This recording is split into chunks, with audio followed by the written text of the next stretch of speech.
শুক্রবারে বেশি বেশি দুরূদ পড়ার হুকুম আছে।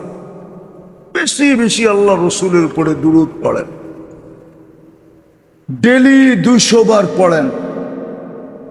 যদি দেখা হয়ে গেল ভাগ্য খোলা যাবে। পারবেন করতে আমল দুটা? 1 মিনিটের মাদ্রাসা কিনেন, দৈনন্দিনের সুন্নত গুলা শিখেন, আর ওটার উপরে আস্তে আস্তে আমল শুরু করেন। গড়ালাদেরকে করান, বাচ্চাদেরকে করান, যুবক করতে থাকো, কপাল খোলা যাবে তোমার। পাইলো পাইতে পারো অমূল্য রতন। কি যা কিছু পাও হাত পেতে নাও, পাইলো পাইতে পারো অমূল্য রতন। তোমাদের পায়ে হাত দিয়া বলি, আজকের থেকে শুরু করো। যৌবন বয়সে তুমি কুতুব হয়ে যাবে। আল্লাহ আমাদেরকে আমল করার তৌফিক দান করেন। ওমা আলাইনা ইল্লাল বালাগ। দোয়া পড়বো। আল্লাহুম্মা লাকাল হামদ কামা ইয়ানবাগি লিজালালি ওয়াজহি ওয়া আযীমি সুলতানি।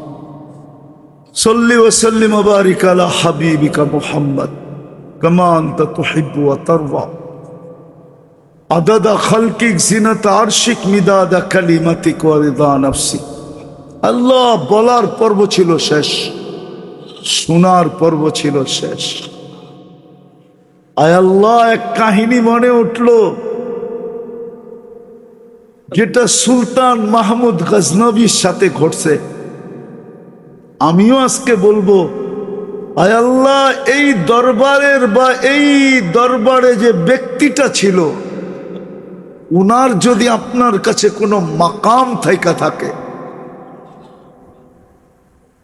যেমন ওই বুজুর্গ বলছিল সুলতান মাহমুদ গজনবীকে, সুলতান এই কুর্তাটা নিয়ে যা, কাপড়টা, যখন দেখবি তুই হায়রা যাইতেছিস তো 2 রাকাত নামাজ পড়া কাপড়টা কোলের ভিতরে নিয়া বলবি, আল্লাহ এই কাপড়ওয়ালার যদি কোনো মাকাম তোমার কাছে থাকে তো আমি 17 বার হায়রা গেছি, এইবার আর আমাকে হারায়েন না। ওইবারই উনি জিতা গেছেন, ভারত মহাদেশ ওনার পায়ের নিচে চলে আসছে, ওইবারই উনি মন্দিরকে জয় করছেন। আমি আজকে এই দোয়াই চাবো, আর কিচ্ছু চাবো না।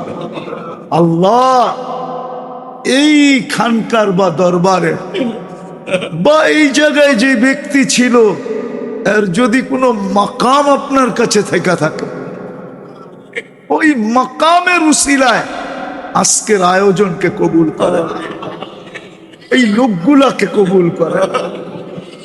শুধু এই লোকগুলাকে না, হতে পারে কবুলিয়াতের গড়ি